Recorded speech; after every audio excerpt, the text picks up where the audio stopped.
അതിൻ്റെ next solution എന്ന് നമ്മൾ ചിന്തിക്കുകയാണെങ്കിൽ അതിന് നമുക്ക് പറയാൻ പറ്റും BIM ആണെന്നുള്ളത്. BIM അല്ലെങ്കിൽ ഒരു റെവിറ്റ് സോഫ്റ്റ്വെയർ എന്നുണ്ടെങ്കിൽ നമുക്ക് ഇതൊക്കെ കൂടി അക്കമലേറ്റ് ചെയ്തു ഒരു 3D ഇമാജിനേഷനിലേക്കാണ് വരുന്നത് അല്ലേ. നമുക്ക് BIM ആളിനെ സ്പെഷ്യലിസ്റ്റിനെ കിട്ടാൻ പ്രയാസമാണ്.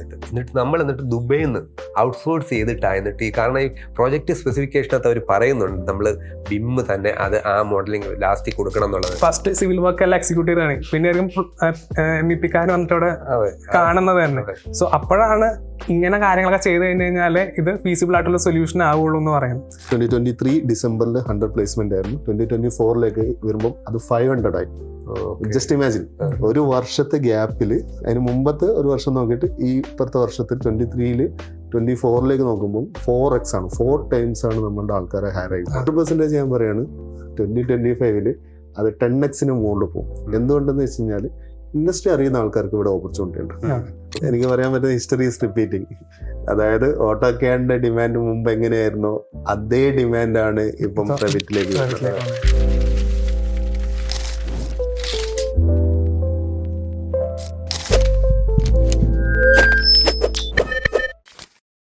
ഹലോ, നമസ്കാരം. ഇന്ന് നമ്മളുടെ കൂടെ സന്തോഷ് സാറുണ്ട്. സന്തോഷ് സാറ് MEP-യിൽ 32+ years എക്സ്പീരിയൻസ് ഉള്ള ആളാണ്. സാർ ഇന്ത്യയിലും മിഡിൽ ഈസ്റ്റിലൊക്കെ വർക്ക് ചെയ്തിട്ടുണ്ട്. അതുപോലെ തന്നെ നവീൻ സാറുണ്ട്. Naveen sir 8+ years structural design ഫീൽഡിൽ എക്സ്പീരിയൻസ് ഉള്ള ആളാണ്. നവീനും ഇന്ത്യയിലും മിഡിൽ ഈസ്റ്റിലൊക്കെ പ്രൊജക്റ്റുകൾ ചെയ്തിട്ടുണ്ടെന്ന് പറയാം. സോ നമ്മളിപ്പം ഇന്ന് ഡിസ്കസ് ചെയ്യാൻ പോകുന്നതെന്ന് വെച്ച് കഴിഞ്ഞാൽ BIM-നെ പറ്റിയിട്ടുള്ളൊരു ഓപ്പർച്യൂണിറ്റീസ്, അതുപോലെ തന്നെ BIM എന്തുകൊണ്ട് വരുന്നു, അതുപോലെ BIM വന്നു കഴിഞ്ഞാൽ നമുക്ക് എന്തൊക്കെയാണ് ബെനിഫിറ്റ്സ് ഉണ്ടാവുക എന്നുള്ള കാര്യങ്ങളാണ് നമ്മൾ മെയിനായിട്ട് ഡിസ്കസ് ചെയ്യുന്നത്. So as we know, BIM എന്ന് പറയുന്നത് ഒരു പാർട്ടായിട്ട് നമ്മൾ ഡിസ്കസ് ചെയ്യുകയാണെന്നുണ്ടെങ്കിൽ തന്നെ നമ്മൾ ആദ്യം ഡ്രോയിങ് എന്ന് പറയുന്നത് ഒരു പേപ്പറിൽ സ്കെയില് പെൻസിൽ വെച്ചിട്ട് വരച്ചതായിരുന്നു. ഒരുപാട് ലിമിറ്റേഷൻസ് ഉണ്ടായിരുന്നു. ദെൻ ആ ലിമിറ്റേഷൻസ് ഒഴിവാക്കാൻ വേണ്ടി നമ്മൾ എന്ത് ചെയ്തു? ഓട്ടോക്യാഡിലേക്ക് വന്നു അല്ലേ. ഓട്ടോക്യാഡിൽ വന്നപ്പോഴും നമുക്ക് ലിമിറ്റേഷൻസ് ഉണ്ടായിരുന്നു. ദെൻ അതിൻ്റെ നെക്സ്റ്റ് സൊല്യൂഷൻ എന്ന് നമ്മൾ ചിന്തിക്കുകയാണെങ്കിൽ അതിന് നമുക്ക് പറയാൻ പറ്റും BIM ആണെന്നുള്ളത്. ഓക്കെ, ജസ്റ്റ് ഫോർ എക്സാമ്പിൾ, നമ്മളിപ്പം ഒരു ഡ്രോയിങ് പെൻ ആൻഡ് പേപ്പറിൽ വരയ്ക്കുകയാണെന്നുണ്ടെങ്കിൽ ആ ഡ്രോയിങ്ങിൽ വേറെ ചെറിയൊരു റിവിഷൻസ് ഉണ്ടെങ്കിൽ തന്നെ നമുക്ക് കുറച്ച് ബുദ്ധിമുട്ടാണ്. അത് പോയിട്ട് ഇറേസ് ചെയ്ത് അത് കറക്റ്റ് ആ പേപ്പർ കീറാതെ ഇറേസ് ചെയ്ത് എന്നിട്ട് അതിൽ തന്നെ വരച്ചെടുക്കണം. അല്ലെങ്കിൽ എന്താണ്, പുതിയ ഡ്രോയിങ്ങിൽ മൊത്തം നമ്മൾ ഇരുന്ന് വരക്കണം. അത്രയും ടൈം കൺസ്യൂമിങ് ആയിരുന്നു മുമ്പ് നമ്മളുടെ കൺസ്ട്രക്ഷൻ ഫീൽഡ് ഉണ്ടായിരുന്നത്. അത് കഴിഞ്ഞിട്ട് നമുക്ക് ഓട്ടോക്യാഡ് വന്നപ്പോൾ നമ്മൾ എന്താണ് ചെയ്തത്? നമ്മുടെ ഡ്രോയിങ്ങിന് കുറച്ചും കൂടി ഈസിയായി. ബട്ട് ഡിപ്പാർട്ട്മെൻറ്റ് വൈസ് നമ്മൾ നോക്കുകയാണെങ്കിൽ സിവിൽ ഡിപ്പാർട്ട്മെൻ്റ് ആണെങ്കിലും മെക്കാനിക്കൽ ആണെങ്കിലും ഇലക്ട്രിക്കൽ ആണെങ്കിലും പ്ലംബിംഗ് ആണെങ്കിലും ഫിറ്റ് ഔട്ട് ആണെങ്കിലും നമുക്ക് വേറെ ഡ്രോയിങ് ചെയ്യേണ്ടതുണ്ട്. അപ്പോൾ അതിൻ്റെ ഒരു കോർഡിനേഷൻസോ അങ്ങനത്തെ കാര്യങ്ങളോ നമുക്കതിലേക്ക് വന്നിട്ടുണ്ടായിരുന്നില്ല. ബട്ട് ഒരു BIM അല്ലെങ്കിൽ ഒരു റെവിറ്റ് സോഫ്റ്റ്വെയർ എന്നുണ്ടെങ്കിൽ നമുക്കിതൊക്കെ കൂടി അക്കമലേറ്റ് ചെയ്തു ഒരു 3D ഇമാജിനേഷനിലേക്കാണ് വരുന്നത് അല്ലേ. അപ്പം സാറിനാണെങ്കിലും സാറിൻ്റെ വർക്കിൽ ഒരു BIM വരികയാണെങ്കിൽ സാറ് ഫേസ് ചെയ്ത് ചില ചലഞ്ചസ് സോൾവ് ചെയ്യാൻ പറ്റും, അല്ലെങ്കിൽ സാർ സോൾവ് ചെയ്തിട്ടുണ്ടാവും. അതിനെ പറ്റി പറയുകയാണെങ്കിൽ സാറിൻ്റെ ഒരു എക്സ്പീരിയൻസ് ഷെയർ ചെയ്യാൻ പറ്റുമോ? ജുബൈർ സാർ പറഞ്ഞതിൻ്റെ വിട്ട് ഈ 3 ഫീൽഡിൽ എനിക്ക് ഭാഗ്യത്തിന് വർക്ക് ചെയ്യാൻ പറ്റിയിട്ടുണ്ട്. എന്ന് വെച്ച് കഴിഞ്ഞാൽ ആദ്യമേ ഞാൻ പോകുന്നേ സാധാരണ ഈ കൺസ്ട്രക്ഷൻ, അത് പക്ഷേ കൺസ്ട്രക്ഷൻ അല്ലായിരുന്നു, അത് ഈ പ്രോസസ് എക്യുപ്മെൻ്റ് ആദ്യമായിട്ട് അവരെങ്ങനെ ഡ്രോയിങ് വരയ്ക്കുന്നു എന്ന് പറഞ്ഞു കഴിഞ്ഞാൽ ഒരു സ്റ്റെൻസിൽ പേപ്പർ കാണും. കാരണം ഈ ക്ലയൻറ്റിന് അവർക്ക് കോപ്പി കൊടുക്കണം. എന്നിട്ട് ഡ്രാഫ്റ്റിങ് വരച്ചിട്ട് അത് ഒരു പ്രത്യേകം ടൈപ്പുള്ള ഒരു പേന വെച്ചാൽ ഉപയോഗിക്കുന്നത്. മാർക്ക് ചെയ്തിട്ട് അത് UV ഒരു മെഷീനകത്ത് കയറി വരച്ച് കഴിഞ്ഞിട്ട് അത് മെഷീനകത്ത് കയറ്റി കഴിഞ്ഞ് കഴിഞ്ഞാൽ അവർക്ക് അതിൻ്റെ പ്രിൻറ്റ് കിട്ടും ആ പേപ്പറിൽ, അമോണിയ പേപ്പറോ മറ്റോ ആക്ച്വലി. എന്നിട്ട് അതിൻ്റെ അഡ്വാൻറ്റേജ് അല്ലെങ്കിൽ ഡിസഡ്വാൻറ്റേജ് എന്താണെന്ന് വെച്ച് കഴിഞ്ഞാൽ, ഈ ഡിസഡ്വാൻറ്റേജ് ഞാൻ പറഞ്ഞുതരാം. നേരത്തെ അത്രയും ടെക്നോളജികൾ നമ്മുടെ കമ്പ്യൂട്ടർ അത്രയും അഡ്വാൻസ്ഡ് അല്ലായിരുന്നു ആ സമയത്ത്. 1987 ആ പീരീഡിലായി ബോംബെയിലെ കാര്യം ഞാൻ പറയുന്നത്. അന്നേരം ഇവർ ഒരു ഡ്രോയിങ് ആണെങ്കിൽ ഇപ്പോൾ ഒരേ ടൈപ്പ് ആണെങ്കിൽ കുഴപ്പമില്ല. പക്ഷേ ചിലപ്പോൾ വ്യത്യാസമൊക്കെ വരുത്തണം എന്നുണ്ടെങ്കിൽ ഇവരെന്ത് ചെയ്യുന്നു വെച്ചാൽ ഈ പേപ്പറിൽ അവർ പിന്നെ എറേസുകൾ കൊണ്ട് എറേസ് ചെയ്യും. എന്നിട്ട് പിന്നെ ആൾട്ടറേറ്റ് എങ്ങനെ റൂട്ട് പോകുന്നത് അല്ലെങ്കിൽ ആ എക്യുപ്മെൻറ്റ് എങ്ങനെയാണെന്നൊക്കെയുള്ളതാണ് അവർ ചെയ്യുന്നത്. അത് ഒരു പാട്ട്. മിഡിൽ ഈസ്റ്റ് ചെന്നുണ്ടെങ്കിൽ ഞാൻ പിന്നെ ഈ ഓട്ടോക്കാഡിലായിട്ട് ഞാൻ വർക്ക് ചെയ്യാൻ എനിക്ക് അവസരം ഉണ്ടായത്.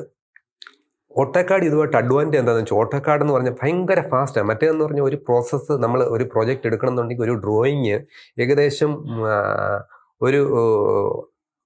1 മാസമൊക്കെ എടുക്കും, മനസ്സിലായില്ലേ? ഒരു വലിയ, കാരണം എല്ലാം വരച്ചിട്ട് അത് അപ്രൂവൽ മേടിച്ചിട്ട് പിന്നെ കറക്ഷൻ, അപ്പോൾ എഞ്ചിനീയറുടെ നിന്ന് കറക്ഷൻ മേടിച്ചിട്ട് ഇപ്പോൾ സൈസൊക്കെ വ്യത്യാസമൊക്കെ ഉണ്ടെങ്കിൽ അതിൻ്റെ അനുസരിച്ച് അവർ നമ്മൾ മാറ്റി അപ്രൂവലൊക്കെ മേടിക്കണം.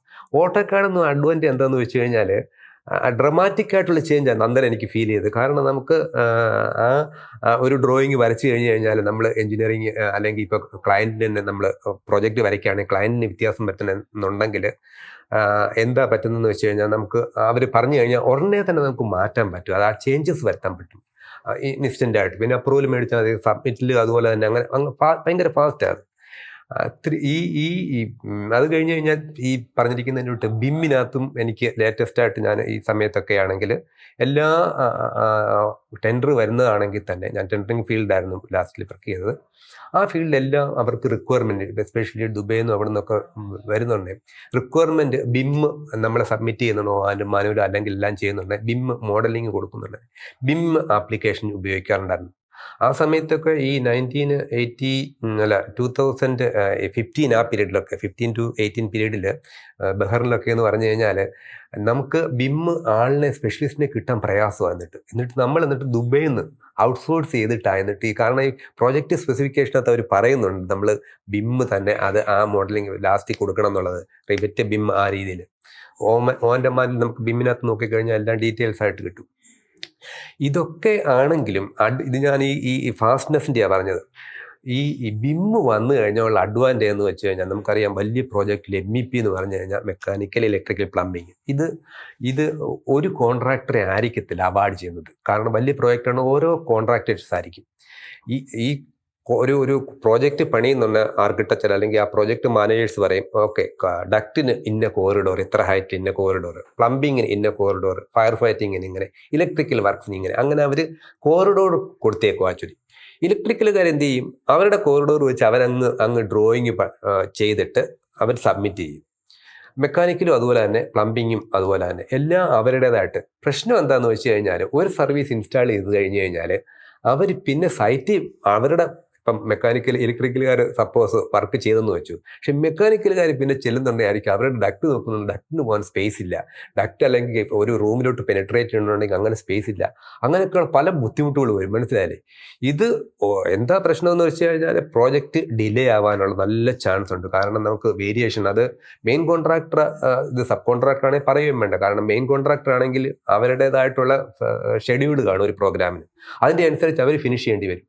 ഇപ്പോഴെങ്ങനെ ആവുന്നുണ്ട്, ഭയങ്കരമായിട്ട് ക്ലാഷ് ഉണ്ടാവാനുള്ള ചാൻസ് ഉണ്ട് ഈ ഇലക്ട്രിക്കലാണെങ്കിലും. പിന്നെ ഇലക്ട്രിക്കൽ സർവീസ് ആണ്, ചില സർവീസ് ആണെങ്കിൽ അവർക്ക്, നമുക്ക് പ്ലംബിംഗ് ആണെങ്കിൽ അവർക്ക് ഗ്രേഡിയൻ്റ് ഉണ്ട്, അവർക്ക് അങ്ങോട്ടും ഇങ്ങോട്ടും മാറ്റാൻ പറ്റത്തില്ല. മറ്റവർ ഇൻസ്റ്റാൾ ചെയ്ത് കഴിഞ്ഞാലും ചിലപ്പോൾ അത് റിമൂവ് ചെയ്യേണ്ടി വരും. അങ്ങനെയൊക്കെയുള്ള ഭയങ്കര പ്രശ്നങ്ങൾ വരും. അത് നമ്മൾ ഇത് ചെയ്യുകയാണെങ്കിൽ, നോക്കുകയാണെങ്കിൽ BIM എന്ന് പറഞ്ഞ്, പിന്നെ അതിന് മുമ്പായിട്ട് ഇങ്ങനത്തെ പ്രശ്നമുള്ളതുകൊണ്ട് അവരെന്ത് ചെയ്യും, ഈ മെയിൻ കോൺട്രാക്ടർ അല്ലെങ്കിൽ ഈ പ്രോജക്റ്റ് കൺസൾട്ടൻറ്റ് അല്ലെങ്കിൽ ആർക്കിടെക്ട്, പ്രോജക്റ്റ് മാനേജേഴ്സ്, അവർ ഒരു പദ്ധതി എന്ന് ഇത് പറയാൻ പറ്റത്തില്ല, അവർക്ക് ഒരു ഷെഡ്യൂളിനകത്തുണ്ട് നിങ്ങളൊരു കോർഡിനേറ്റഡ് ഡ്രോയിങ് വേണം. കാരണം ഈ കോർഡിനേറ്റഡ് ഡ്രോയിങ് ഉണ്ടെങ്കിൽ നമുക്ക് അഡ്വാൻറ്റേജ് എന്താണെന്ന് വെച്ച് കഴിഞ്ഞാൽ, ഇപ്പം എന്തെങ്കിലും ക്ലാഷസ് ഉണ്ടെങ്കിൽ ആ ഡ്രോയിങ് വരയ്ക്കുന്ന സമയത്തെ നമുക്ക് അറിയാൻ പറ്റും. അപ്പോൾ പ്രോജക്റ്റ് ഇപ്പം ഇത്ര ഫേസിൽ, ഇത്ര ഷെഡ്യൂളിലാണെങ്കിൽ അതിൻ്റെ അഡ്വാൻറ്റേജ് എന്താണെന്ന് വെച്ചാൽ അന്നേരം തന്നെ നമുക്ക് ആ ഡിസ്കഷൻ നടത്തിയിട്ട് എങ്ങനെ റീറൂട്ട് ചെയ്യണം എന്നുള്ളത്, അങ്ങനെയുള്ള ഒരു നമുക്ക് ഒരു പരിധി വരെ അത് നേരത്തെ മിറ്റിഗേറ്റ് ചെയ്യാനും പറ്റും. നമുക്ക് ഈ പ്രോജക്റ്റ് ഡിലേ ചെയ്യുന്ന അവാർഡ് ചെയ്യാനും പറ്റും. പ്രോജക്റ്റ് ഡിലേ എന്ന് പറഞ്ഞു കഴിഞ്ഞാൽ അത് നമുക്കറിയാമല്ലോ, അത് കാരണം ക്ലയൻറ്റിന് കോസ്റ്റ് ഇംപ്ലിക്കേഷൻ ഉണ്ടാവും, മെയിൻ കോൺട്രാക്ടർക്ക് ഇതുണ്ടാവും. അങ്ങനെ എത്രയും നേരത്തെ ചെയ്യുന്നു, അല്ലെങ്കിൽ പ്രോജക്റ്റ് ഷെഡ്യൂൾ വെച്ച് പോവുകയാണെങ്കിൽ അത്രയും നല്ലതാണ്. അപ്പം അങ്ങനത്തെയൊക്കെയുള്ള ഇത് വരികയാണെങ്കിൽ BIM എന്ന് പറഞ്ഞു കഴിഞ്ഞാൽ അത് വളരെയായിട്ട് അഡ്വാൻസ്, നമ്മളത് ടെക്നോളജി വളർന്നതിൻ്റെ ഞാൻ പറയുകയായിരുന്നു, അഡ്വാൻസ്ഡ് ആയിട്ടുള്ളതാണ്. നമുക്ക് ഡ്രോയിങ് ആദ്യമേ തന്നെ, ഏത് സർവീസ് ആണെങ്കിലും ഡ്രോയിങ് ആദ്യമേ തന്നെ വരയ്ക്കുന്നുണ്ടെങ്കിൽ ക്ലാഷ് ഉണ്ടെങ്കിൽ ആ BIM-നകത്ത് നമ്മൾ ഇത് ചെയ്യുകയാണെങ്കിൽ നമുക്ക് അന്നേരം തന്നെ അറിയാൻ പറ്റും ഏതൊക്കെ ഉണ്ടെന്നുള്ളത്, മനസ്സിലായി. പിന്നെ ഇനിയും ബാക്കിയുള്ള ഇത് പറയാം. സിവിൽ വർക്കായിട്ട് പറഞ്ഞു കഴിഞ്ഞാൽ, എക്സാമ്പിൾ പറഞ്ഞു കഴിഞ്ഞാൽ ക്ലാഷസ് ഉണ്ടായത് നമ്മുടെ പ്രോജക്റ്റിനെ കുറിച്ചുള്ള ഡിലേ ഉണ്ടായതും ഇതുപോലെ ഈ പ്രോജക്റ്റ് ഡിലേ ആയും പിന്നെ അത് വാല്യുവേഷനോ അല്ലെങ്കിൽ മോണിറ്ററി ആയിട്ടുള്ള ഇംപ്ലിക്കേഷൻ ഉണ്ടായത്, മനസ്സിലായില്ലേ?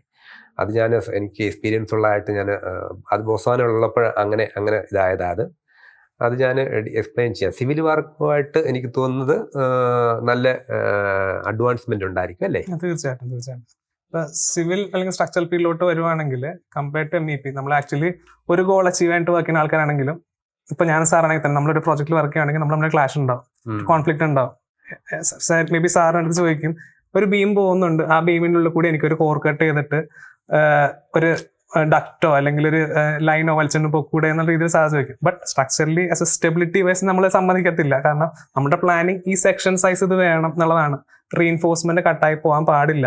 സോ ഒരു ഇനീഷ്യൽ ലെവൽ പ്ലാനിങ് എന്നുള്ള രീതിയിൽ വരുമ്പോൾ തന്നെ ആ റീഇൻഫോഴ്സ്മെന്റിന്റെ കട്ട് ചെയ്ത് പോകാതെ എത്ര ഡെപ്തിലാണ് സ്ലീവ്സ് ആഡ് ചെയ്യാൻ പറ്റുക. അതായത് കോർ കട്ടിങ്ങിനേക്കാളും മുമ്പ് നമ്മൾ ഇനീഷ്യൽ പ്ലാനിങ് തന്നെ സ്ലീവ്സ് ആഡ് ചെയ്ത് കൊടുക്കുകയാണെങ്കിൽ നമുക്ക് അവിടെ പ്രോബ്ലം ഇല്ല. അപ്പോൾ സ്ട്രക്ചറൽ പെർസ്പെക്റ്റീവിൽ ഏത് ലൊക്കേഷനിൽ, ഇപ്പോൾ ഒരു ബീമിലാണെങ്കിലോ കോളത്തിലാണെങ്കിലോ ഏത് ലൊക്കേഷനിൽ നമുക്ക് സ്ലീവ് ആഡ് ചെയ്ത് കൊടുക്കാം. ഈ ഒരു പ്ലാനിങ് ഒക്കെ നമുക്ക് ബിമ്മിലൂടെ അല്ലെങ്കിൽ ഇപ്പോൾ റെവിറ്റ് എന്നുള്ള ടൂളിലൂടെ ഒക്കെ നമുക്ക് കാണാൻ പറ്റുന്നതുകൊണ്ട് ഒരു പ്രൊജക്ട് മാനേജ്മെന്റ് ലെവലിലാണെങ്കിൽ പോലും അവർക്കത് വിഷ്വലൈസ് ചെയ്യാനായിട്ടും അത് മേ ബി ടു ഏതർ എന്താ പറയുക സ്റ്റേക്ക് ഹോൾഡേഴ്സ്, ഇപ്പം MEP ആയാലും സ്ട്രക്ചറൽ ഡിപ്പാർട്ട്മെന്റ് ആയാലും അവരായിട്ട് കോർഡിനേറ്റ് ചെയ്യാൻ വേണ്ടി പറ്റും. ഇവിടെ ഞങ്ങൾക്ക് ഇങ്ങനത്തെ റിക്വയർമെന്റ് ഉണ്ട്. സോ അവർക്ക് 3D വിഷ്വലൈസേഷൻ ഉണ്ട്. പണ്ടെന്ന് വെച്ച് കഴിഞ്ഞാൽ എനിക്ക് തോന്നുന്നു ഫസ്റ്റ് സിവിൽ വർക്ക് എല്ലാം എക്സിക്യൂട്ട് ചെയ്താണ്, പിന്നെ MEP-ക്കാർ വന്നിട്ട് അവിടെ കാണുന്നത് തന്നെ. സോ അപ്പോഴാണ് ഇങ്ങനെ കാര്യങ്ങളൊക്കെ ചെയ്ത് കഴിഞ്ഞ് കഴിഞ്ഞാൽ ഇത് ഫീസിബിൾ ആയിട്ടുള്ള സൊല്യൂഷൻ ആവുള്ളൂ എന്ന് പറയുന്നത്. സോ അങ്ങനെ വരുമ്പോഴേക്കും ബിമ്മിന്റെ ടെക്നോളജി ഹാസ് അഡ്വാൻസ്ഡ്.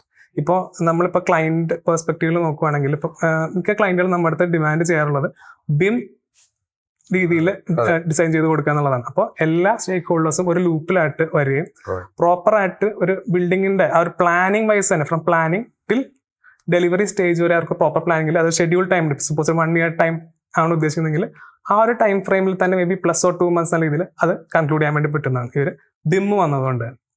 പിന്നെ ഒരു അതിൻ്റെ ഇടയ്ക്ക് ഇദ്ദേഹം ഈ കോർ കട്ടിങ്ങിന്റെ കാര്യം പറയണം. അതാ ഞാൻ എക്സാമ്പിൾ പറയാമെന്ന് പറയാം. ഞാൻ ബോസ്വാനിലായിരിക്കുമ്പോൾ അവിടെ കൺസൾട്ടന്റ് ഉണ്ടായിരുന്നു. അപ്പോൾ ഒരു നമുക്കൊരു പൈപ്പ്, സാധാരണ പൈപ്പ് പോകുന്നുണ്ടെങ്കിൽ നമുക്ക് ബിൽഡേഴ്സ് വർക്ക് കൊടുക്കണം. ബിൽഡേഴ്സ് വർക്കിന് ഏതൊക്കെ ഓപ്പണിങ് വേണം, ഇവിടെ ഇൻ കേസിൽ ബീമിലാണെങ്കിൽ അവർ വലിയതാണെങ്കിൽ അവർ ചെറുതായിട്ടുള്ള അലവ് ചെയ്യും. കാരണം ഈ ലോഡ് ബെയറിങ് ഇതാവുന്നുണ്ടെങ്കിൽ അവർ അലവ് ചെയ്യത്തില്ല. ബേസിക് ആയിട്ട് അവർ ഇത് ചെയ്യത്തില്ല, അവർ ഡൈവേർട്ട് ചെയ്യാനോ മറ്റോ ചോദിക്കും. പക്ഷെ നമ്മൾ എന്താണെന്ന് വെച്ചാൽ അങ്ങനെയാണെങ്കിൽ ഇൻ കേസിൽ ആ സൈസ് വേണമെന്നുണ്ടെങ്കിൽ അവരെന്ത് ചെയ്യും, അത് 1 or 2 ചെറിയ സൈസ് ആക്കിയിട്ട് പിന്നെ അലവ് ചെയ്യും. ഇത് നമ്മുടെ ഒരു ഞങ്ങളന്ന് കൺസ്ട്രക്ഷൻ കോൺട്രാക്ടർ സൈഡിലായിരുന്നു, മെയിൻ കോൺട്രാക്ടർ ആയിരുന്നു. അവിടെ ഈ സബ് കോൺട്രാക്ടർ എന്ന് പറഞ്ഞു കഴിഞ്ഞാൽ നോമിനേറ്റഡ് സബ് കോൺട്രാക്ടർ, അത് ഗവൺമെന്റ് തന്നെ ക്ലയന്റ് തന്നെ അവർ തന്നെ നോമിനേറ്റ് ചെയ്യുന്നതാണ്. അപ്പോൾ ഈ നോമിനേറ്റഡ് ക്ലയന്റ് എന്താണെന്ന് വെച്ച് കഴിഞ്ഞാൽ ഒരു ചൈനീസ് കമ്പനിയാണെന്ന് എനിക്ക് തോന്നുന്നു, ഞാൻ അത്ര ഓർക്കുന്നില്ല. ഇവരെന്താണെന്ന് വെച്ചാൽ ഇച്ചിരി ഡിലേ ആയി ഈ നോമിനേഷൻ അവർക്ക് ഇതാവുന്നത്. അപ്പോൾ അതിൻ്റെ അനുസരിച്ചിട്ട് ഈ മെയിൻ കോൺട്രാക്ടർ നമ്മൾ വർക്ക് അങ്ങ് സ്റ്റാർട്ട് ചെയ്യുന്നത്. ഇവരെന്ത് ചെയ്തു, ഒരു ബീം താഴെ ground floor 6th fluoro 6th or 8th floor അങ്ങനത്തെ ബിൽഡിംഗ് ആണ്. ഇവർ ഈ സ്ലീവ് എല്ലാം ഇടാൻ മറന്നുപോയി. അത് കഴിഞ്ഞുകൊണ്ടെങ്കിൽ ഇവർക്ക് പൈപ്പ്, ഫയർ ഫൈറ്റിങ്ങിന്റെ പൈപ്പ് അവർക്കിടണം. ഇതിനകത്ത് കൂടെ വേറെ ഒരു ഓപ്ഷനും ഇല്ല. കാരണം എന്താണെന്ന് വെച്ചാൽ ഒന്നും പറ്റത്തില്ല. ഈ ക്ലയന്റ് ഓരോ മന്ത്ലി മീറ്റിങ്ങിലും ഈ ക്ലയന്റ് നമ്മുടെ മന്ത്ലി മീറ്റിംഗ് കാണുമല്ലോ, ഈ കൺസൾട്ടന്റ് പറയുക, കൺസൾട്ടന്റ് അടുത്ത് MEP കൺസൾട്ടന്റ് ഇവർ പറയും ഞങ്ങൾക്ക് ഇത് കോർ ചെയ്യാം, ഞങ്ങൾക്ക് പൈപ്പ് ഇടാതെ ഞങ്ങൾ ഇങ്ങനെ പോകും, നമുക്ക് പൈപ്പ് വേണം. മറ്റേ പറഞ്ഞ സ്ട്രക്ചറില്ല, താഴെ വീണ് കഴിഞ്ഞാൽ നിങ്ങൾ ഉത്തരവാദിത്വം. അതേ രീതിയിലുള്ള സംഭാഷണം അവർ വന്നിരിക്കുന്നത്. അവർ പറഞ്ഞ് ഞങ്ങൾ ഉത്തരവാദിത്വമല്ല, നിങ്ങൾക്ക് യാതൊരു കാരണവശാലും നിങ്ങൾക്ക് ഇത് പറ്റത്തില്ല. അവസാനം ഇതെന്താ പ്രശ്നം എന്ന് വെച്ച് കഴിഞ്ഞാൽ ഒരു ഡിസിഷൻ എടുത്തില്ലെങ്കിൽ ആ പ്രോജക്റ്റ് അങ്ങനെ ഡിലേ ആയി പോകും. കാരണം ഒരു ഹോളിന് വേണ്ടി, ഒരു കട്ടിങ്ങിന് വേണ്ടി അവസാനം റീഇൻഫോഴ്സ്മെന്റ് വേറെ പല സൊല്യൂഷൻ കണ്ടിട്ട് വേറെ യാതൊരു ഓപ്ഷനും ഇല്ലാതെ ഈ പറഞ്ഞിരിക്കുന്നുണ്ട്. ഈ കോൺട്രാക്ടറിൽ നിന്ന് പെനാൽറ്റി അവർ ഇത് ചെയ്തു. ഡിലേ ആണെങ്കിൽ അവർ സബ്സ്റ്റാൻഷിയേറ്റ് ചെയ്തെങ്കിൽ ഡിലേ ആയതുകൊണ്ട് അവർ പെനാൽറ്റി ഇത് ചെയ്തിട്ട് പിന്നെ ലാസ്റ്റിൽ ആ കോർ കട്ട് ചെയ്ത് അത് 2 ചെറിയ ഇതാക്കിയിട്ട് അവർ ചെയ്യുകയായിരുന്നു ചെയ്ത്. അങ്ങനത്തെ അതൊക്കെ ഭയങ്കര. അത് ഒരു എക്സാമ്പിൾ പറയുമായിരുന്നു. ഈ അല്ലാതെ വേറെ ബെഹ്റിനിൽ തന്നെ ഈവൻ നമ്മൾ ഓട്ടോക്കാഡിൽ ചെയ്തിട്ട് ഇങ്ങനെ ഈ ബിം വരുന്നതിന് മുമ്പ് ഓട്ടോക്കാഡിൽ ചെയ്തിട്ട് എത്രയോ ക്ലാഷുകൾ ഉണ്ടായിരിക്കും. കാരണം ഈ പറഞ്ഞിരിക്കുന്ന ഇലക്ട്രിക്കൽ വർക്ക് എന്ന് പറഞ്ഞു കഴിഞ്ഞാൽ അത് ഇതിന്റെ മേളിലായിരിക്കണം, വെള്ളം പോകുന്നതിന്റെ മേളിലായിരിക്കണം. കാരണം എന്തെങ്കിലും ലീക്കേജ് ഉണ്ടായി കഴിഞ്ഞാൽ ഇലക്ട്രിക്കലി വീഴും. അങ്ങനത്തെ പ്രശ്നമുള്ളപ്പോൾ ഇവര് ആൾറെഡി കയ്യൂക്കുള്ളതും കാര്യക്കാരൻ ആ രീതിയിൽ എന്താ ചെയ്തെന്ന് വെച്ച് കഴിഞ്ഞാൽ അവർ ആദ്യം ഒന്ന് ഇൻസ്റ്റാൾ ചെയ്തിട്ട് പോവാ ചെയ്യുന്നത്. മനസ്സിലായല്ലേ? പക്ഷെ പ്രശ്നം എന്താണെന്ന് വെച്ചാൽ ഈ ലാസ്റ്റ് വരുന്നവർക്ക് അവർക്ക് ഈ സഫർ ചെയ്യുന്നത്. പിന്നെ മെയിൻ കോൺട്രാക്ടറിന് അവർ ബോധറേ ചെയ്യത്തില്ല. അവര് ഈ സിവിൽ സ്ട്രക്ചർ എന്ന് പറഞ്ഞാൽ ആദ്യമേ അവര് ഈ പില്ലറും കോളും എല്ലാം കൂടെ ചെയ്ത് കഴിഞ്ഞാൽ അവര് ഈ ബ്രിക്ക് വർക്ക് എന്ന് പറഞ്ഞാൽ എളുപ്പമാണ്. അവർ പെട്ടെന്ന് അങ്ങനെ ഇത് ചെയ്തു പോകും. MEP മെയിൻ കോൺട്രാക്ടർ ബേസിക്കലി എന്തെന്ന് വെച്ചാൽ സിവിൽ കോൺട്രാക്ടറുടെ അത്രയും വർക്ക് ഫോഴ്സ് അവർ കാണത്തില്ല. അവരൊരു സർവീസ് ആയിരിക്കും, അത്രയും വർക്ക് ഫോഴ്സ് കാണത്തില്ല. പക്ഷേ ഇവർ ഈ മെയിൻ കോൺട്രാക്ടർ ഈവൻ ദോ നമ്മുടെ പ്രോഗ്രാം അപ്രൂവ്ഡ് ആണെങ്കിലും അവർ ഫാസ്റ്റ് ആയിട്ട് കൊണ്ട് നമുക്ക് നമ്മുടെ ഷെഡ്യൂളിൽ ക്യാച്ചപ്പ് ചെയ്യാൻ ചിലപ്പോൾ വളരെ ബുദ്ധിമുട്ടായിരിക്കും. അത് ഇങ്ങനത്തെയൊക്കെ എസ്പെഷ്യലി ഇങ്ങനത്തെയൊക്കെ ക്ലാഷസ് വന്നു കഴിഞ്ഞാൽ പെനാൽറ്റി എപ്പോഴും അടിച്ചെന്ന് ചോദിച്ചാൽ മതി, അല്ലെങ്കിൽ അതുപോലത്തെ സബ്സ്റ്റാൻഷിയേഷൻ നമ്മൾ കൊടുക്കേണ്ടി വരും. സാറ് പറഞ്ഞ പോലെ തന്നെ ഞാൻ ഇപ്പൊ റീസെന്റ് ആയിട്ട് ഒരു ഇതുണ്ടായിരുന്നു. അതായത് ക്ലാഷ് ഒക്കെ ഡിറ്റക്ട് ചെയ്തു, എന്നിട്ട് അവർ കാഡിലായിരുന്നു ചെയ്തുകൊണ്ടിരുന്നത്. സ്ട്രക്ചറൽ ഡ്രോയിങ്ങിലും ചേഞ്ച് ചെയ്തു, ദെൻ പ്ലംബിങ്ങിൻ്റെയിലും ചേഞ്ച് ചെയ്തു. അവർ കൊണ്ടുപോയിട്ട് ഇലക്ട്രിക്കലിലും HVAC-ലും അത് ചേഞ്ച് ചെയ്യാൻ വിട്ട്. അപ്പം ഡ്രോയിങ് എന്താ പറയുക, റിവിഷൻസ് ചേഞ്ച് ചെയ്തു. ഇവൻ അവിടെ വന്നിട്ട് ഒരാൾ വന്നു ചെയ്തേക്കും വേറെ രീതിയിലാണ് ചെയ്തിട്ടുള്ളത്. HVAC-ൻ്റെ ഇതിൽ അവിടെ കോൺക്രീറ്റ് കാണുന്നുണ്ട്, ബീം കാണുന്നുണ്ട്, പ്ലംബിങ്ങിൽ ആ ബീമില്ലേ, എന്നിട്ട് ഈ ബീം എവിടെ, ബീം കട്ട് ചെയ്യുന്നതിൽ വളരെ പ്രശ്നമായി. കാരണം എന്താ വെച്ച് കഴിഞ്ഞാൽ ഈ ഒരു കോർഡിനേഷൻ ഉണ്ടല്ലോ, ഈ ഡിഫറെന്റ് ഡിപ്പാർട്ട്മെന്റുകളിലെ ഈ കോർഡിനേഷൻസ് നമുക്ക് ഓട്ടോകാഡിൽ നമുക്ക് ചെയ്യാൻ പറ്റില്ല. അതുകൊണ്ട് തന്നെ നമുക്കിപ്പോൾ ഒരു ചേഞ്ചസോ ഇപ്പം സ്ട്രക്ചറൽ ഡ്രോയിങ്ങിൽ ഒരു കോളം അല്ലെങ്കിൽ ഒരു ബീം മാറിയത് നമ്മളെല്ലാ ഡിപ്പാർട്ട്മെന്റിലും പോയിട്ട് ഇൻഫോം ചെയ്യണം. എന്നിട്ട് പറയും ആ ബീം മാറിയിട്ടുണ്ട്, നിങ്ങൾ അതനുസരിച്ചിട്ടുള്ള എന്താ പറയുക HVAC ആണെങ്കിൽ അതിൻ്റെ ഡെക്റ്റും ഇലക്ട്രിക്കലും പ്ലംബിങ്ങും ഒക്കെ ചെയ്യണം എന്ന് പറഞ്ഞിട്ട് ദെൻ അവരുടെ ഡ്രോയിങ്ങിന് വേണ്ടി നമ്മൾ വെയിറ്റ് ചെയ്യണം. അത് എന്താ പറയുക, എഗെയിൻ പ്രൊജക്ട് ഡിലേ ആണ്. സാറ് പറഞ്ഞ പോലെ ഒരു ഹോൾ ഉണ്ടാക്കാൻ വേണ്ടിയിട്ട് പ്രൊജക്ടിന്റെ ഡിലേ എന്ന് പറയുന്നത് ചിലപ്പം 10 to 15 days ആയിരിക്കും. പല ആൾക്കാരും വിചാരിക്കുക വെച്ച് കഴിഞ്ഞാൽ വർക്കൊന്നും നടന്നില്ലെങ്കിൽ സീറോ ഇംപ്ലിമെന്റേഷൻ ആണ്. രണ്ട് രീതിയിൽ ഒരു പ്രൊജക്റ്റിൽ കോസ്റ്റ് അതിൽ ഡിലേ വരും. ഒന്നെന്ന് പറയുന്നത് ഒരു പ്രൊജക്റ്റിൽ ഒരു ദിവസം ഡിലേ ആണെന്നുണ്ടെങ്കിൽ, ഒരു ദിവസം വർക്കൊന്നും നടന്നില്ല, ഐഡിയലായിട്ട് നിൽക്കുകയാണെങ്കിൽ പോലും എഞ്ചിനീയേഴ്സിന്റെ സാലറി, എക്യുപ്മെന്റ്സ്, ഇങ്ങനത്തെ സാധനങ്ങളൊക്കെ റെന്റ് ഔട്ട് ആയിട്ടുള്ള സാധനങ്ങൾ കൊടുക്കണം. പിന്നെ ഈ കോൺട്രാക്ടറിന്റെ ഓപ്പർച്യൂണിറ്റീസ് ഉണ്ടാവും. അതായത് 15 ദിവസം ഡിലേ എന്ന് പറഞ്ഞാൽ ആ 15 ദിവസം മുമ്പ് തീർത്തിന് വേറെ പ്രൊജക്റ്റ് പോയി ചെയ്യാം. അതുപോലെ തന്നെ ക്ലയന്റിന് 15 ദിവസം മുമ്പേ അത് ഹാൻഡ് ഓവർ ചെയ്ത് കഴിഞ്ഞാൽ അതിന്റെ റവന്യൂ അവർക്ക് ജനറേറ്റ് ചെയ്യാം. ഇങ്ങനെ ഒരുപാട് ലോസുകൾ നമുക്ക് വരുന്നുണ്ട്. സിമ്പിളായിട്ട് നമ്മൾ നോക്കുകയാണെങ്കിൽ ഒരു ഹോൾ ഉണ്ടാക്കാൻ അല്ലെങ്കിൽ എന്താ പറയുക ഒരു ചെറിയൊരു ഡീവിയേഷന് വേണ്ടിയിട്ട് നമ്മൾ ഇത്രയും ഡിലേ ഒരു പ്രൊജക്റ്റിൽ ഇപ്പം നമ്മൾ ഫേസ് ചെയ്യുന്നുണ്ട്. സോ ഇത് എനിക്ക് തോന്നുന്നത് നമ്മളൊരു ബിമ്മ് വന്നു കഴിഞ്ഞാൽ 100% ആയിട്ട് നമുക്ക് സോൾവ് ചെയ്യാൻ പറ്റുന്ന ഒരു കാര്യമാണെന്നായിട്ടാണ് എനിക്ക് ഫീൽ ചെയ്തിട്ടുള്ളത്. അതെ 100% ഞാൻ എഗ്രി ചെയ്യുന്നു. കാരണം ഞാൻ പറഞ്ഞിരിക്കുന്നതിന്റെ കൂട്ട് ബിമ്മ് നമ്മൾ ഇംപ്ലിമെന്റ് ചെയ്ത് കഴിഞ്ഞാൽ അഡ്വാൻറ്റേജ് എന്താണെന്ന് വെച്ച് കഴിഞ്ഞാൽ എന്തെങ്കിലും പ്രശ്നം ഉണ്ടെങ്കിൽ അത് നമുക്ക് നേരത്തെ തന്നെ അറിയാൻ പറ്റുമല്ലോ. അതാണ് മെയിൻ ആയിട്ടുള്ള അഡ്വാൻറ്റേജ്. പ്രോജക്റ്റ് അപ്പോൾ ഡിലേ ആവാനുള്ള കാരണം പ്രോജക്റ്റ് ഡിലേ എന്ന് പറഞ്ഞു കഴിഞ്ഞാൽ അത് കോസ്റ്റ് ഇംപ്ലിക്കേഷൻ ഉണ്ടാവും. അത് എല്ലാവർക്കും, ഒരാൾക്ക് മാത്രമല്ല എല്ലാവർക്കും ഉണ്ടാവും അത് ഈ കോസ്റ്റ് ഇംപ്ലിക്കേഷൻ. അപ്പോൾ ബിമ്മിന്റെ അഡ്വാൻറ്റേജ് എന്താണെന്ന് വെച്ചാൽ ഇത് നമുക്ക് മുൻകൂട്ടി നമുക്ക് അറിയാൻ പറ്റും. ഈ താങ്കൾ പറഞ്ഞതിന്റെ വിട്ട് ഇൻ കേസിൽ നമുക്ക് ഈ വേരിയേഷനൊക്കെ ഇപ്പൊ ചേഞ്ചസ് ഒക്കെ വരുത്തണം എന്നുണ്ടെങ്കിൽ ബിം ഇല്ലെന്ന് വെച്ചു, അവര് സൈറ്റിൽ നിന്ന് ഓർഡർ കിട്ടി അല്ലെങ്കിൽ അവരിനകത്ത് കാണും പ്രൊവിഷൻ ഒക്കെ ഇതിനകത്ത് വേറെ സർവീസിനകത്ത് ഇംപ്ലിക്കേഷൻ ഉണ്ടോ അല്ലെങ്കിൽ അവരെ നോട്ടിഫൈ ചെയ്തോ എന്നൊക്കെ ഉള്ള ഇതിനകത്ത് കാണും. നമ്മൾ വേരിയേഷൻ ഓർഡറും വല്ലാതെ ചെയ്യുന്നുണ്ട്. എന്ന് കഴിഞ്ഞു കഴിഞ്ഞാലും ഒരു ഡിലേ എന്ന് പറഞ്ഞു കഴിഞ്ഞാൽ അത് മറ്റേ സർവീസിനെ അഫക്റ്റ് ചെയ്യുകയാണെങ്കിൽ ഭയങ്കരമായിട്ടുള്ള പ്രശ്നങ്ങളുണ്ടാവും. ബിമ്മ് വന്നതുകൊണ്ട് അഡ്വാൻറ്റേജ് എന്ന് വെച്ചാൽ ഈ ഡിലേ നമുക്ക് എന്തായാലും നമുക്ക് അവോയ്ഡ് ചെയ്യാൻ പറ്റും.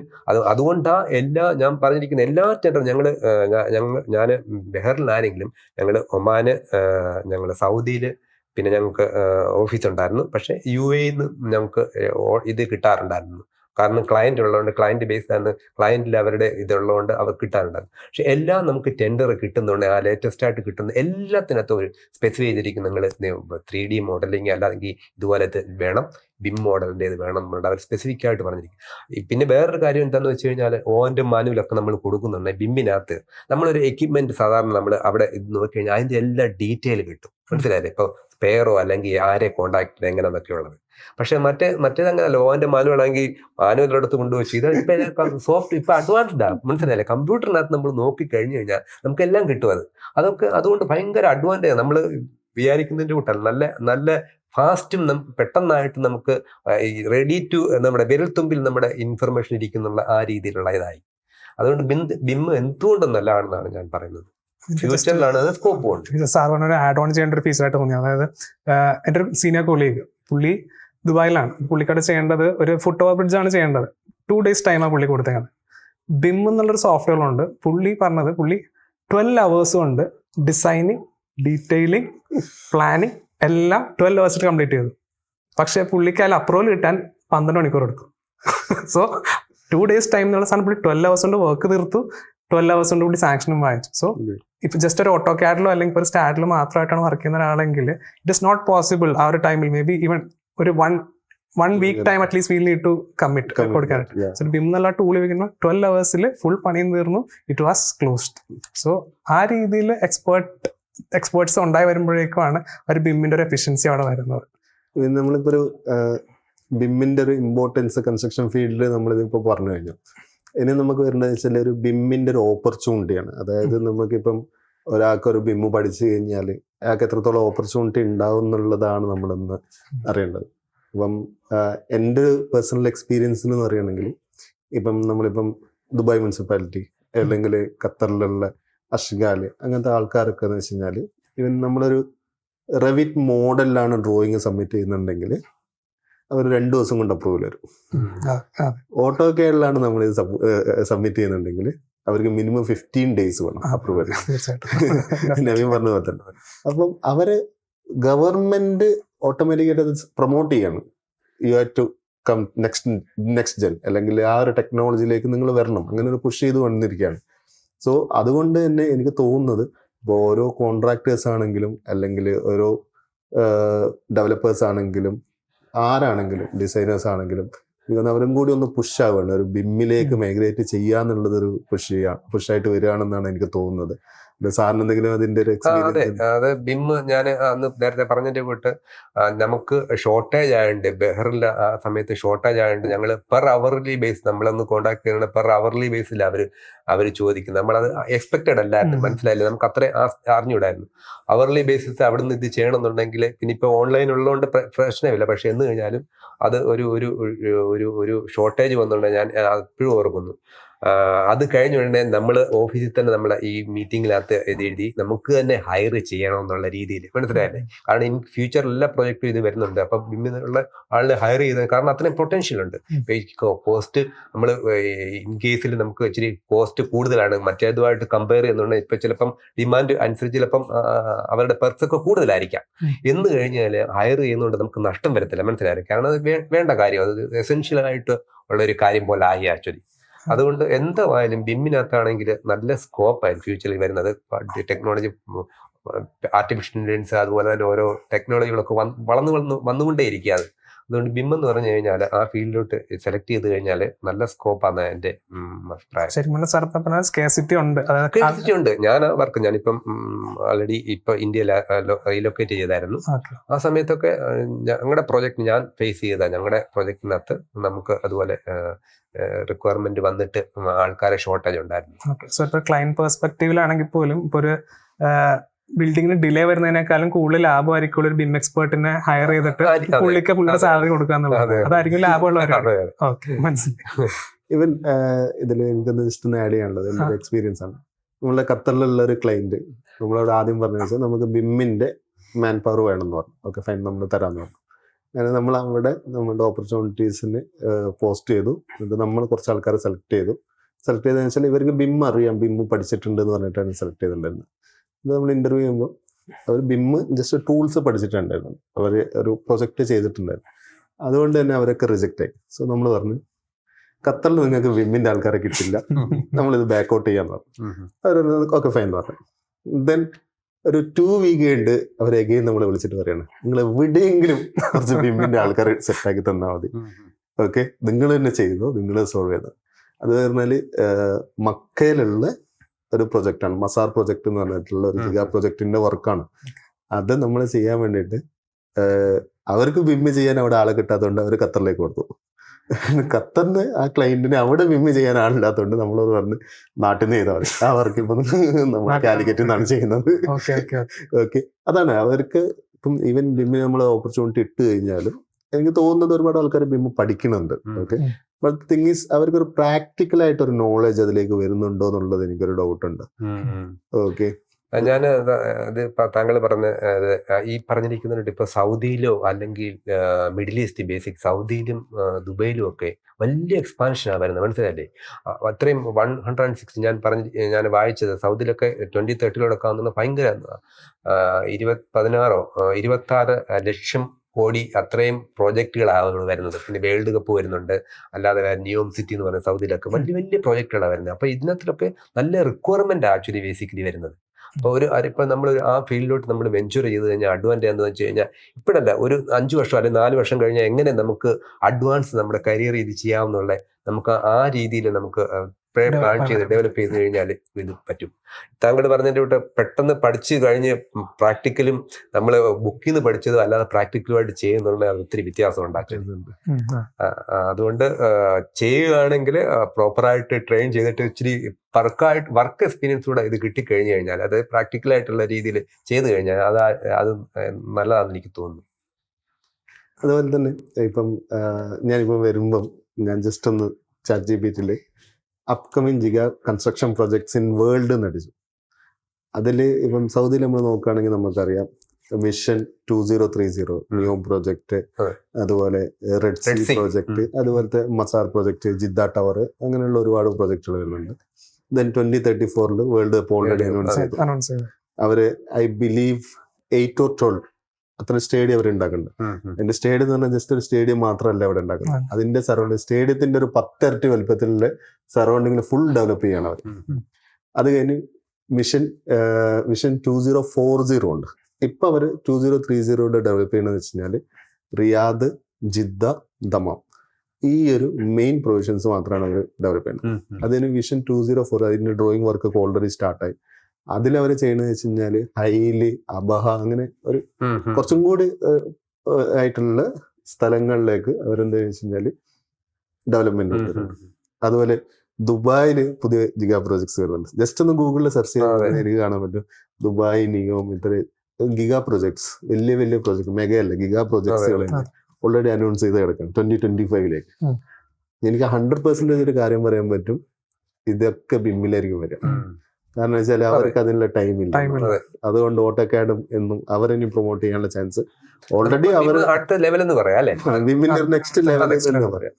ഓക്കെ, അതുപോലെ തന്നെ എനിക്ക് ഫീൽ ചെയ്ത് വെച്ച് കഴിഞ്ഞാൽ ജസ്റ്റ് ഒരു ബിമ്മിന്റെ സോഫ്റ്റ്വെയർ ടൂൾസ് അല്ലെങ്കിൽ ബിമ്മിന്റെ ടൂൾസ് പഠിച്ചിട്ട് ഒരു ഇൻഡസ്ട്രിയിലേക്ക് പോവുകയാണെന്നുണ്ടെങ്കിൽ എനിക്ക് പ്രീവിയസ് ആയിട്ടുള്ള എക്സ്പീരിയൻസ് ഉണ്ട്, അവരെ ഹയർ ചെയ്യാനുള്ള ചാൻസ് കുറവാണ്.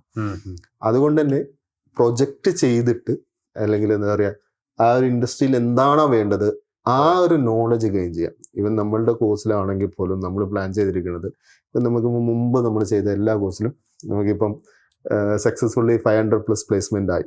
അതെന്തുകൊണ്ടെന്ന് വെച്ച് കഴിഞ്ഞാൽ ലാസ്റ്റ് 2024 നമുക്ക് 100+ പ്ലേസ്മെന്റ് ആയിരുന്നു. 2023 ഡിസംബറിൽ 100 പ്ലേസ്മെന്റ് ആയിരുന്നു. 2024 വരുമ്പോൾ അത് 500 ആയി. ജസ്റ്റ് ഇമാജിൻ, ഒരു വർഷത്തെ ഗ്യാപ്പിൽ, അതിന് മുമ്പത്തെ ഒരു വർഷം നോക്കിയിട്ട് ഈ ഇപ്പുറത്തെ വർഷത്തിൽ 2023 24 നോക്കുമ്പോൾ 4x ആണ്, 4 times ആണ് നമ്മളുടെ ആൾക്കാരെ ഹയർ ആയി പറ്റും. അതായത് വെച്ചാൽ മാർക്കറ്റിൽ അത്രയും ഇൻഡസ്ട്രിയിൽ വേണ്ട ആൾക്കാരെ വേണം.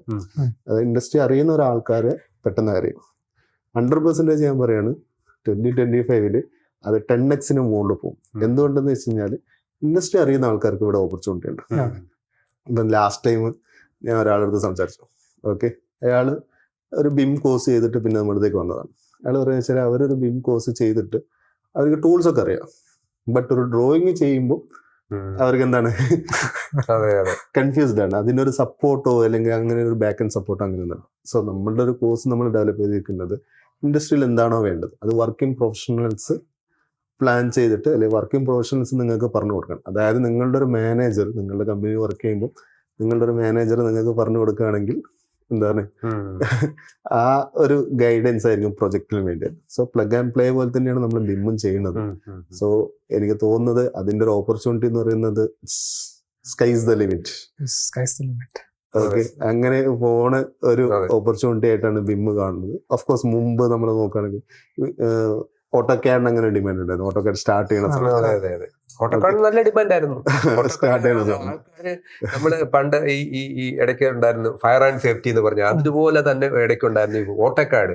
ആൾക്കാർ എവിടെ പോയി കഴിഞ്ഞാൽ ഏറ്റവും ആദ്യത്തെ കാലത്ത് പണ്ടത്തെ കാലത്ത് ടൈപ്പ് ആൻഡ് ഷോട്ട് പിന്നെ അത് മാറി ഈ പറഞ്ഞിരിക്കുന്നതിന്റെ തൊട്ട് സ്കില്ല് ഡെവലപ്മെന്റ് ചെയ്യുന്ന ഓരോ പ്രോജക്ട് ഇത് വന്നു. ആക്ച്വലി അത് ഒത്തിരി പേർക്ക് അത് ഉപകാരമായി. ആക്ച്വലി ഓട്ടോക്കാട് അതുപോലെ തന്നെ എന്ത് പഠിച്ചു കഴിഞ്ഞാൽ ഇപ്പോഴും പിന്നെ വേറെ അഡ്വാൻറ്റേജ് എന്ന് വെച്ചാൽ ഇത് അറിയുന്നതുകൊണ്ടാണ് എഞ്ചിനീയറിംഗ് ഒരു സിലബസിനകത്ത് ഓട്ടോക്കാട് ഉണ്ട്. ആക്ച്വലി ഐ ബിലീവ് എനിക്ക് വിചാരിക്കുന്ന അങ്ങനെ ഉണ്ടെന്നാ.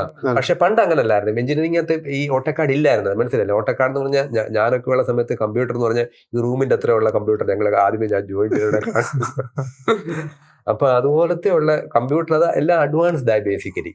അപ്പം ഓട്ടോക്കാട് എന്ന് പറഞ്ഞു കഴിഞ്ഞാല് അന്നേരം നല്ല സ്കോപ്പായിരുന്നു. ഇപ്പൊ അതിന്റെ അഡ്വാൻസ്മെന്റ് വന്നു. പിന്നെ ഓട്ടോക്കാഡിനകത്ത് പല ഫീച്ചേഴ്സുകൾ വന്നു, പല വേർഷൻസുകൾ വന്നു.